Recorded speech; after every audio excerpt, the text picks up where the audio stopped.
olmasam da mən, çətin dərdə dərman olmasam da mən, min şükür ki insan olmasam da mən, insan olmağa çalışanlardanam, insan olmağa çalışanlardanam. Allah Taala dub eləyən var məni, bu xalq qəbul edib sənətkar məni, Rəşad zor tanıyır xeridar məni, doğma vaxtdanam tanışanlardanam, doğma vaxtdanam tanışanlardanam. Mübarək izləyirən qaş itirmişəm mən, ağıl gedib yadda itirmişəm mən, aydın kimi qardaş itirmişəm mən, zalım həyatla barışanlardanam, zalım həyatla barışanlardanam. O sağ idi, əcəb ruzigar idi, aydın dənci və sənətkar idi, mən bilirəm dostluğumuz var idi, aydını səndən soruşanlardanam, aydını səndən soruşanlardanam. Sizin yarı bizə yod qoyub, o qədər bağlayıb bu qara kod qoyub, mənə dostum cənazəsi od qoyub, bir tərəfindən yapışanlardanam, bir tərəfindən yapışanlardanam.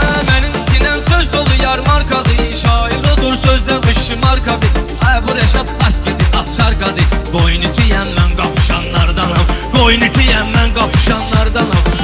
Razı olmamışam özümdən, meyxana ustadı gəlib izimdən, dostumu incitməmişəm sözümdən, üç dənə tuzla baxışanlardanam, üç dənə tuzla baxışanlardanam. Belə görürəm gözbə gəlib dur qumar, şair odur ki ruha çəksin tumar, haram əməldə mənlik olmayıb qumar, Allaha ruhən qovuşanlardanam, Allaha ruhən qovuşanlardanam.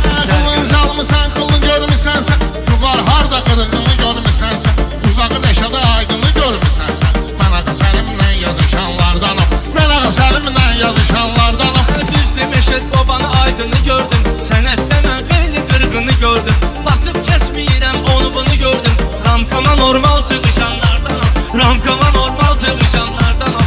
Özümü boğmamışam, atda sandayım, ilahinin verdiği imkandayım, taşdı 20 ildir meydandayım, həyat görmüşəm xırışanlardanam, həyat görmüşəm xırışanlardanam. Şair gəlib maraqlı söhbət eləsin, qulaq asanlar ona diqqət eləsin, Allah onu çıxarana lənət eləsin, bariqalarla vuruşanlardanam, bariqalarla vuruşanlardanam.